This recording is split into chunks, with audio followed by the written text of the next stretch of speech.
Good morning. I'm very glad to see you here. And again, I'm Laura Porter.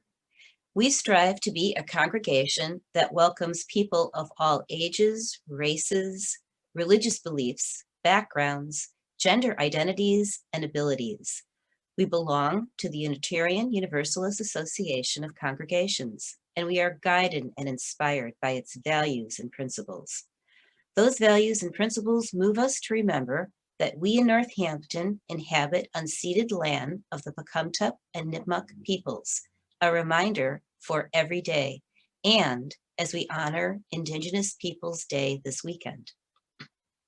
Our values and principles remind us to acknowledge our responsibility to face all the painful legacies of dispossession and systemic racism, and that are part of our collective history, even as we affirm and celebrate the legacies that inspire us. We are here to support and celebrate one another and to renew ourselves with hope and gratitude and new resolve. If you are new or returning after a time away, welcome. We're very glad you're here. Please feel free to fill out a virtual visitor card. Doing that allows us to put you on our email contact list, and there's a link to that card in the chat room. We ask that you remain muted throughout the service and turn off your videos, except during the greeting. This helps us to have the technology work as smoothly as possible. We hope you'll stay for social hour afterwards. It is a great way to engage in meaningful conversations with people you might not otherwise have met. And now we'll begin our service.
Come, imagine you are sitting right here. Let us share our stories. Let me hear your tales of far-off lands, wanderer. Share your experience of the holy with me, worshiper. Come and stay, lover of leaving, for ours is a caravan not of despair, but of hope.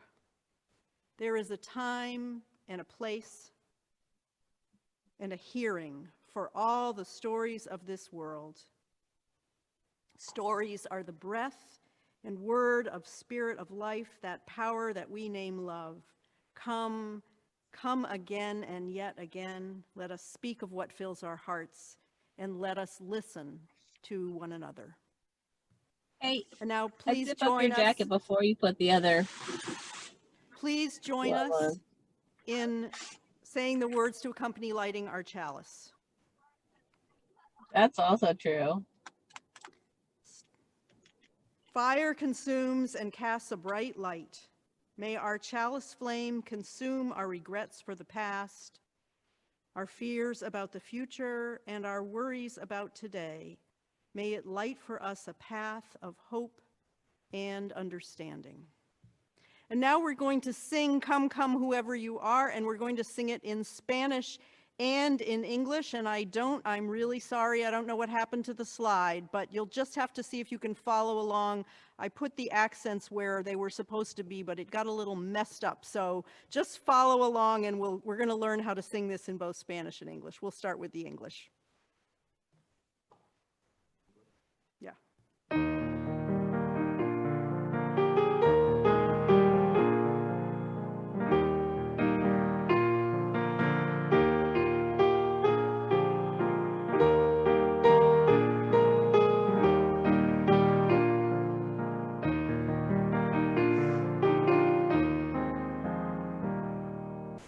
Come, come, whoever you are, wanderer, worshiper, lover of leaving, ours is no caravan of despair.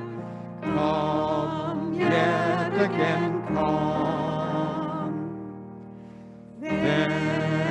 Ven, whoever has been, known and búsqueda, llamas la vida, la nuestra es la caravana de amor. Ven otra vez, ven.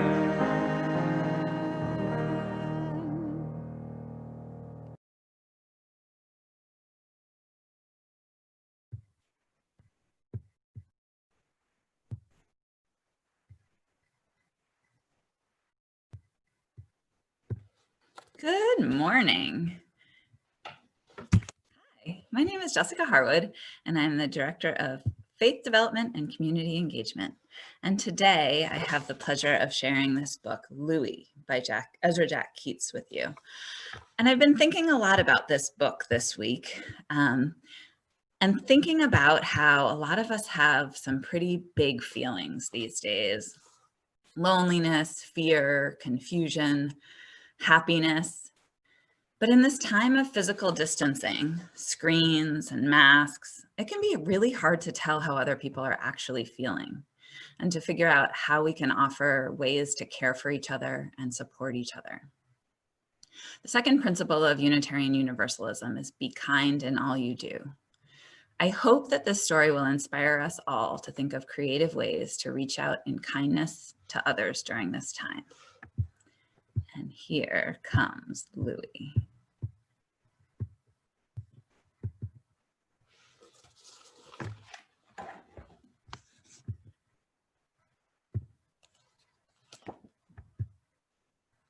Susie and Roberto were putting on a puppet show. They'd spent a lot of time making the puppets. Kids were trying to find seats next to their friends. Wow, everybody's here, said Susie. There's Louis, said Roberto. I never heard a word out of him. Me neither, said Susie. Well, let's get started. The curtain opened. A mouse puppet appeared on the stage. The mouse introduced Gussie. When Louis saw Gussie, he stood up. Hey, sit down. We can't see through you, Louis. Come on, sit down, will ya? Louis just stood and stared. Hello, he said. Hello, hello. What's going on? Asked Susie. Roberto peeked over the stage. It's Louis, he whispered. He's talking to Gussie. He won't stop. What do we do? Susie thought for a moment. We'd better have Gussie answer him. Hi, Louis, Susie said in Gussie's voice. Nice to meet you. But me and the mouse got to get on with the show. Will you please sit down? There's lots more to come. Louis sat down. The place got quiet and the play continued. The kids laughed at the adventures of Gussie and the mouse. When the show ended, the puppets bowed. Everybody cheered and clapped. Louis jumped up and clapped loudest and longest. As everyone was leaving, Susie and Roberto saw Louis. Would you like to say goodbye to Gussie? Susie asked. Louis grabbed the puppet and held on to it. What'll I do now? Susie whispered to Roberto. Gussie's very tired, explained Roberto. She has to go home now. Louis waited a minute, then let go of Gussie. Susie and Roberto started off. Louis waved until they were out of sight. He went into his room and sat on the floor. He dreamed he was feeding Gussie from a huge ice cream cone. Suddenly, Gussie disappeared, and the cone too. Louis was falling down, down, down. Now he was floating. There were kids all around him. They were making fun of him. Hello, hello. Nah, it's goodbye, goodbye. Oh yeah, hello and goodbye, Louis. Louis, his mother called. Louis, she called, what are you doing? He didn't answer. He was still sad from his dream. His mother went on, someone slipped a note for you under the door. It says, hello, hello, hello. Go outside and follow the long green string. Louis got up and went outside. And there he is following that long green string. Wonder where it will go. Hello.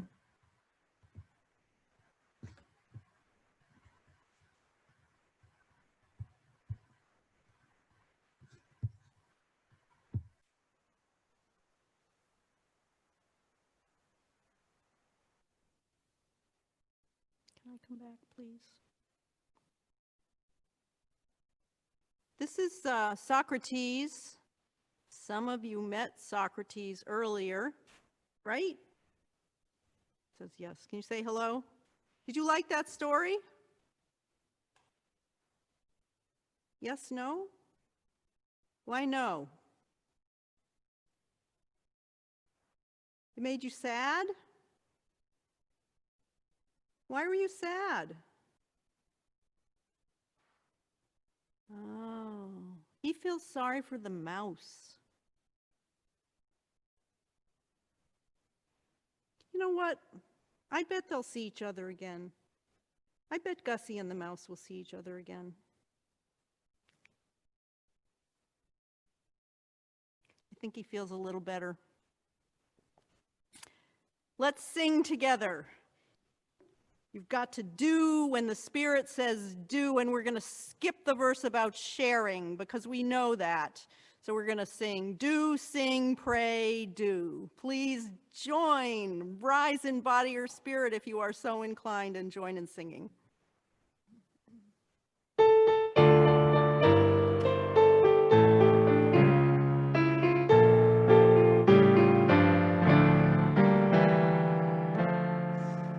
You got to do when the Spirit says do. You got to do when the Spirit says do. When the Spirit says do, you got to do. You got to do when the Spirit says do. Spirit says do. Spirit says do. Spirit says do. Spirit says do. Spirit says do. Spirit says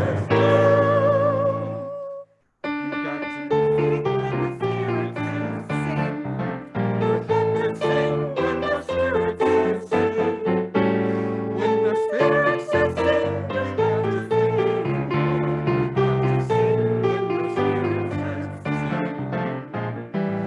Spirit says sing. Spirit says sing. Spirit says sing. Spirit says sing. Spirit says sing. Spirit says sing.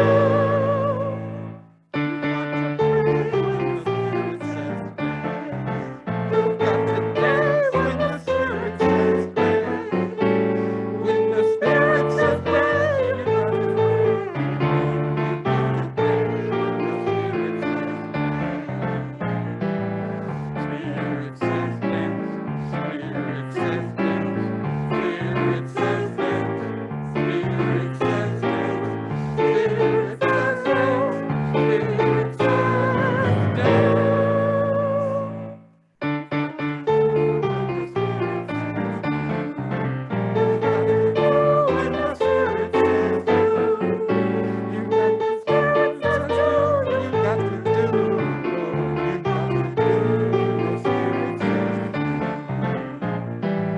Spirit says dance. Spirit says dance. Spirit says dance. Spirit says dance. Spirit says dance.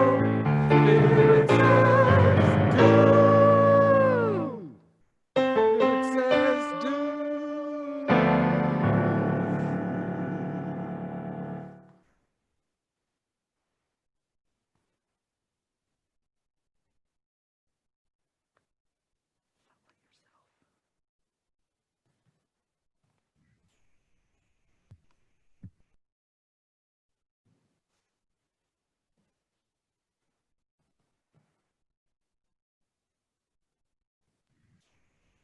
And now it's time for our community greeting. So you're welcome to turn on your videos so we can see you. You can wave however you want to greet people today. You're also welcome, if you would like, in the chat to introduce yourself if you're new, or just send out a morning message for everybody on this brisk. And hosts, it would be great to take down the slide so that people can see more of each other. Thank you.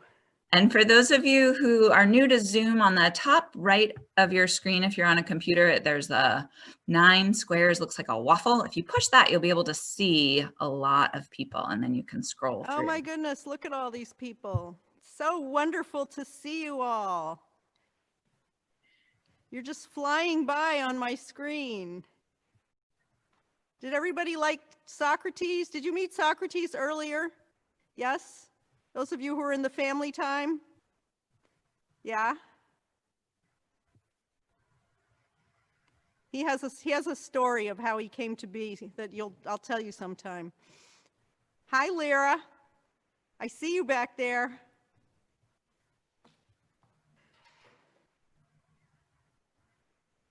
Hi, Kathy and Teresa. Hi, Josiana. Looks like we have a guest, Sophia from Nebraska. Oh my goodness, welcome. Sophia, are you in Nebraska or in Northampton? Oh, sorry, you can't unmute yourself. Nope, she has to respond. I'm staying in Littleton with my roommate, and I'm so I'm up in Littleton, Massachusetts. I'm here for my class on religious diversity in America. Well, welcome. Where's that? Where's my class? My class is through Smith College. Oh, great. Okay, welcome, welcome. Amazing to see how college students are thriving in this time. And it looks like Rick King is visiting us for the second time. Welcome. Welcome, Rick. Welcome back. All right, we should probably move along, Jessica. We've been a little slow this morning. So thank you all. And now it's time to sing out, everyone who's going to religious education, and we will sing you. The words are printed on the screen. Go now in peace, go now in peace, Go now in peace, go now in peace. May the spirit of love surround you everywhere, everywhere you may go.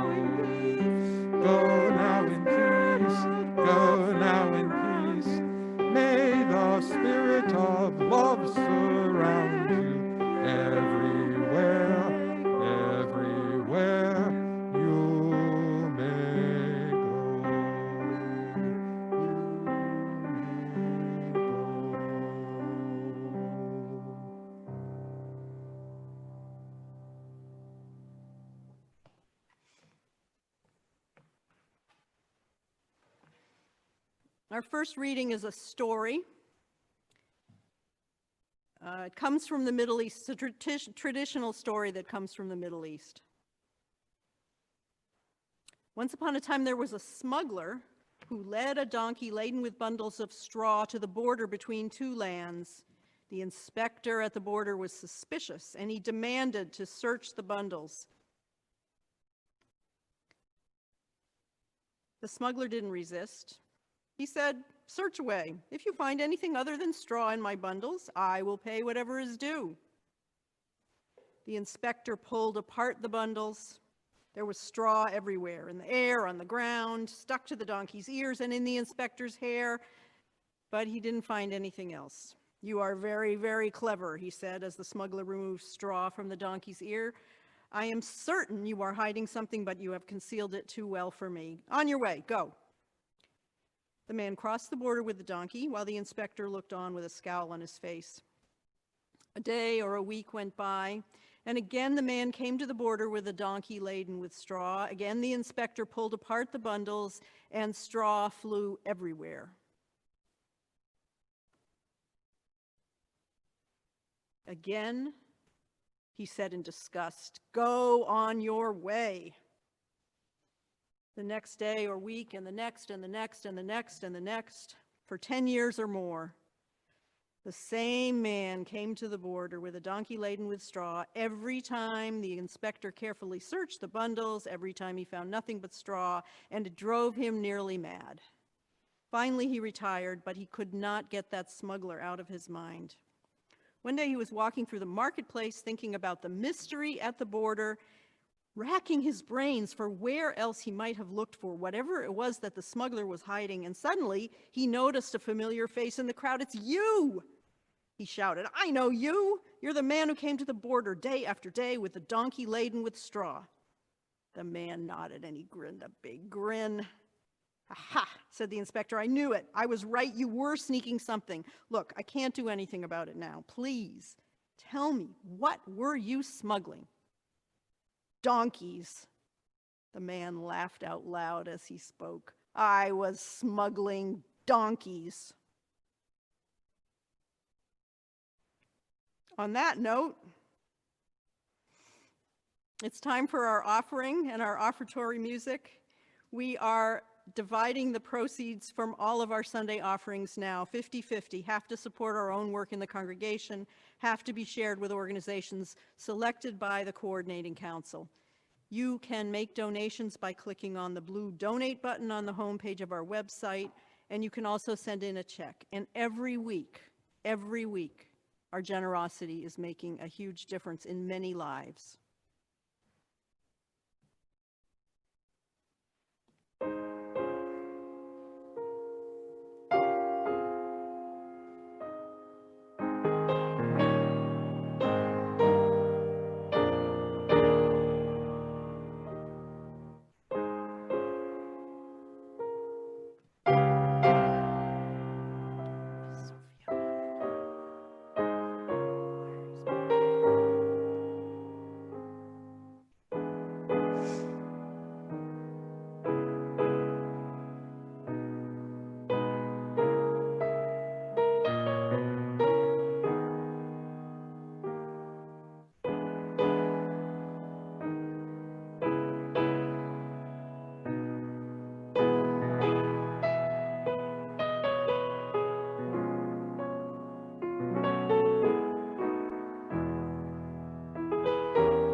Our meditation is from a poem by Wendell Berry. The poem is called Closing the Circle. Within the circle of our lives, we dance the circle of the years, the circles of the seasons within the circles of the years, the cycles of the moon within the circles of the season, the circle of our reasons within the cycle of the moon. Again, again, we come and go, changed, changing. Hands join, unjoin in love and fear, grief and joy. The circles turn, each giving into each, into all. Let's take a moment of silence together.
Second reading is something written by a woman named Valerie Kaur, K-A-U-R. She writes, deep listening is about drawing close to someone's story. It turns out it is extremely difficult to draw close to someone you find absolutely abhorrent. How do we listen to someone when their beliefs are disgusting or enraging or terrifying? How do we keep listening when their words are so offensive and dangerous? It seems that the only rightful response is hostility. In these moments, we can choose to remember that the goal of listening is not to feel empathy or validate ideas or even change the person's mind. Our goal in listening is to understand. And now let's join in singing, "May I Be Filled with Loving Kindness."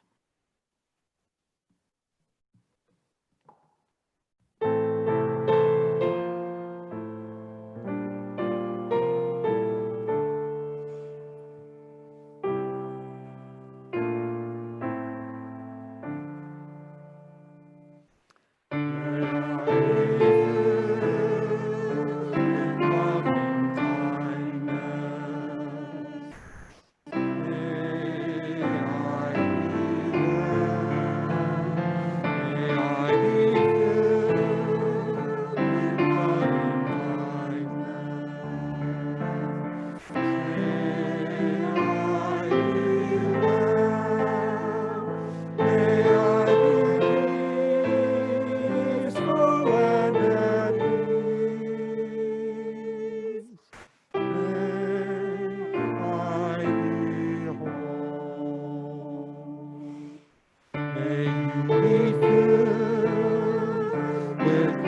May we be filled with loving kindness.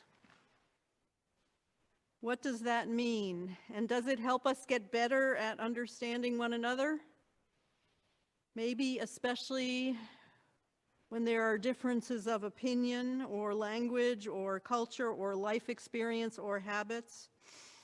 And especially now, maybe when we are all living with a base level of stress and anxiety that is way, way above normal. Trying to understand one another does not seem to be something that's especially valued at this point in time, but I think it really would be a good thing for everyone's spirit if we could get better at understanding one another and doing a better job at helping other people understand us, not just when we deal with people whose views and attitudes are disturbing or abhorrent, but actually with the people we care about and with people we don't know very well.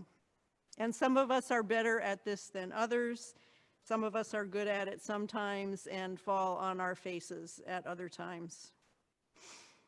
So my son, Dan, who many of you know, has been in the Army since 2009, married a woman from the Philippines. Her immigration visa came through while he was deployed to Afghanistan. This was 7 or 8 years ago. And there was a very narrow window of time within which she had to show up in the US in order to keep the immigration process going. So in the spring of 2013, she came to us in Northampton with her 2 daughters, and their stay gave me and Booker a lot of opportunities to exercise capacity for understanding somebody else. I know some of you remember the girls when they were little. Kylie was 4, Cassandra was 8. We enrolled Cassandra in the 3rd grade at Jackson Street School, and she still says that's the best school she's ever been to in her life. She and I would often sit at the kitchen table while she did her homework. She came knowing some English, and she learned really fast. And she asked me hundreds and hundreds of questions. Grandma, it has here a box? I loved her grammatical translations between Tagalog and English, but I said, I'm not sure what you mean, it has here a box. She said, I mean box. It has here? What in the world was she asking me? I thought hard. I said, do you need a box for school? Yes. Okay. Another time she said, Grandma, what is Boston? Boston is a city, but I knew she knew that. It's the capital of Massachusetts, kind of like Manila is the capital of the Philippines. No, not a city. I mean, what is Nun? Now, I was really baffled. I knew that Nun was one of her classmates, a friend of hers from Jackson Street School. And I said, I'm not sure what you mean. I don't understand what you're asking me. I mean, I am Catholic. I am from Philippines. Philippines is Catholic. Nun is from Boston. What is Boston? I wasn't the only one with analogies. And I thought again, and I said, does Nun's mom wear kind of a scarf on her head? Yes. I said, okay, I think Nun's religion is Muslim, but in Boston there are people with lots of different religions, not just one.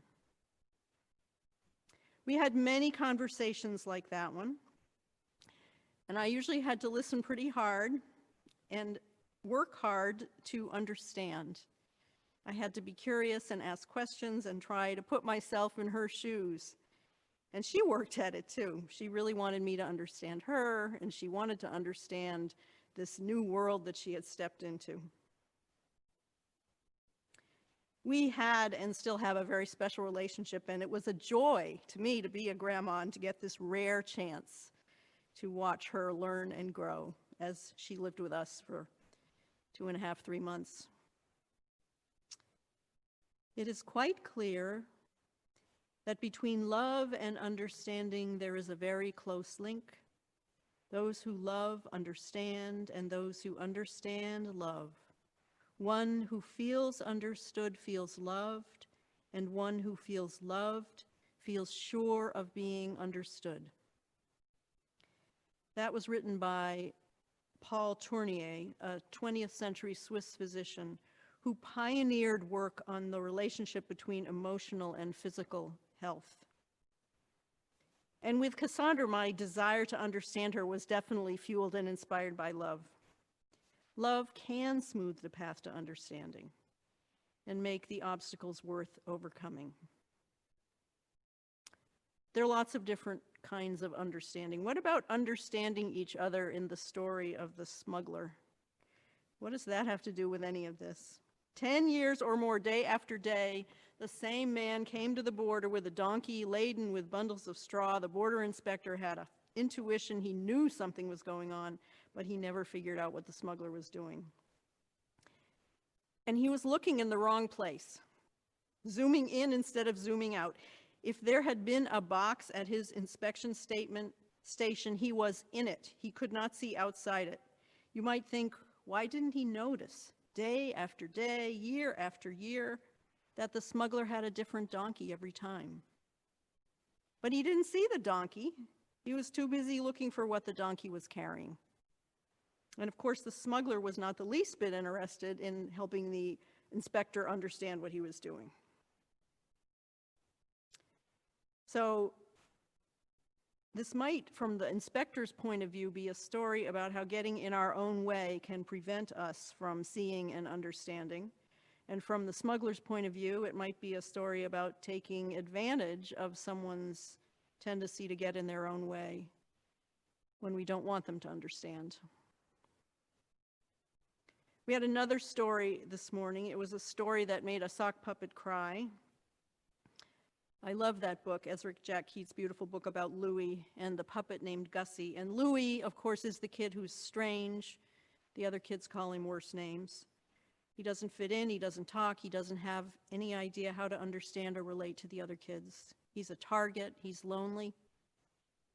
Some of us may have children who are or were Louis. Some of us may have been Louis, or still even feel like one some of the time.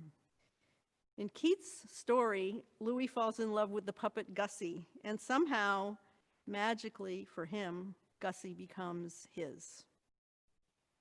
Because someone noticed and understood and decided to care.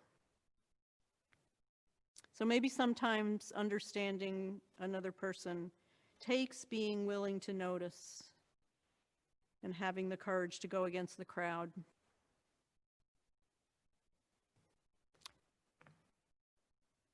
Learning to better understand other people can also require us to take a hard look at ourselves.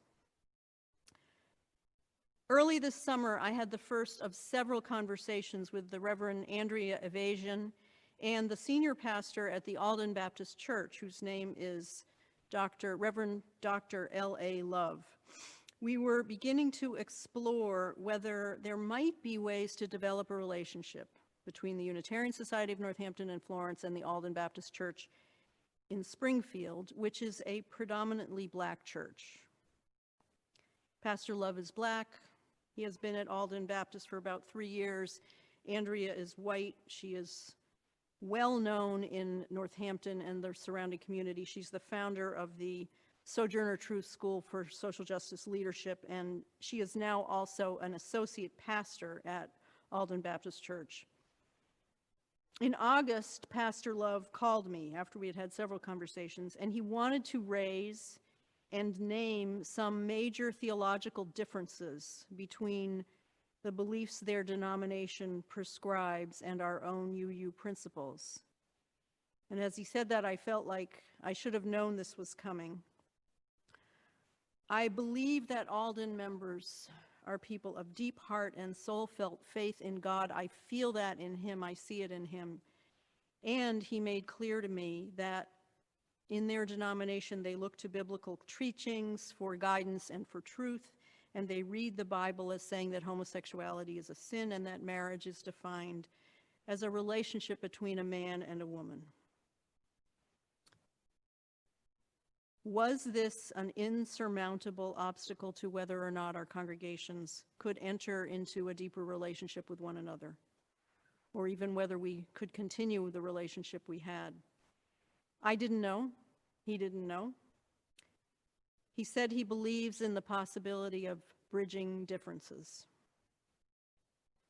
And a few weeks later, we met in person outside, socially distanced, in Andrea's backyard in Northampton. They had a proposal about a program that they were hoping to launch, which we talked about, and we again spoke about our differences. And in response to one of my questions to him, Pastor Love asked me, "What is your church's theology of sin?" I was completely taken aback. I was at a loss and I just babbled. I blurted out, "We don't have one. Unitarian Universalists are very weak on a theology of sin." And I might have said a sentence or two about our Universalist roots, about our belief historically that no one is damned. This discussion went on. We left the backyard meeting. Nothing was resolved. And then about a week later, maybe I got another invitation from Pastor Love. Would I come to Springfield for a meeting with him and with Andrea in their church courtyard? And of course I went. And he began by saying that he had left our last meeting feeling troubled and unsettled. He said he didn't know where I stood. He described something I had done that to him showed a lack of respect for their proposal. And he said I had dismissed his question about our theology. And I sat there stung, humbled, moved, ashamed. I did have the presence of mind not to say that that was not my intention. What I said was, "I'm sorry." And I was. It didn't feel good. But I was grateful that he had let me know, and I told him that. And I realized I hadn't listened the way I should have at that earlier meeting. I hadn't listened in the way that was needed. I hadn't explained anything well. I had been seeing things from inside my own box. I had made unexamined and unconscious assumptions about my being understood, because of course everyone understands me because I'm very clear.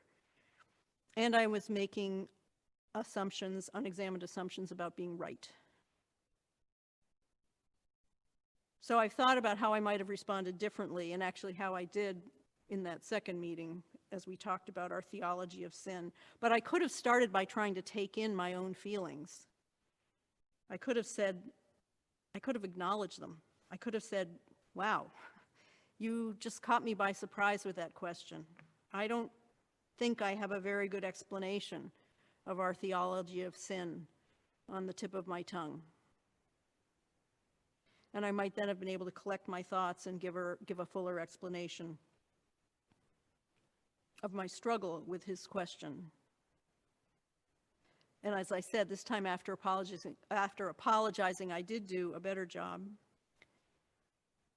So I don't know where, if anywhere, conversations with the Alden Baptist Church in Springfield may take us, or even if they will continue.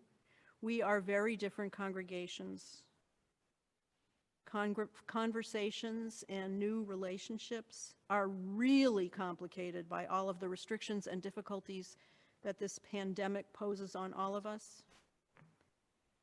Could we try to bridge some of our differences? Could we learn and grow by trying to get to know one another? I don't know. I do know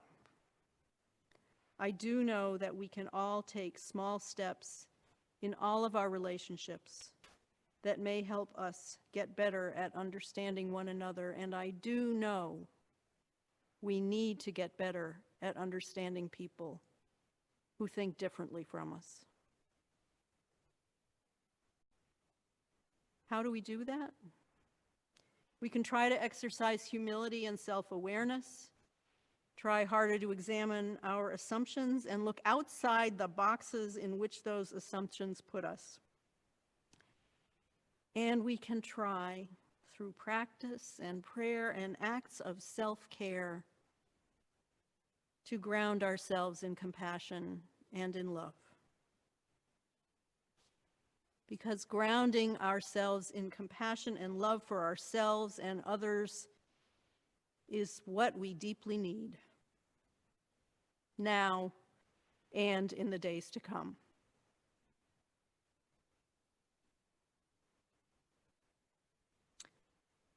Let's sing together our final hymn, Though I May Speak with Bravest Fire.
Go now. Go with love and hope in your heart. Go in peace.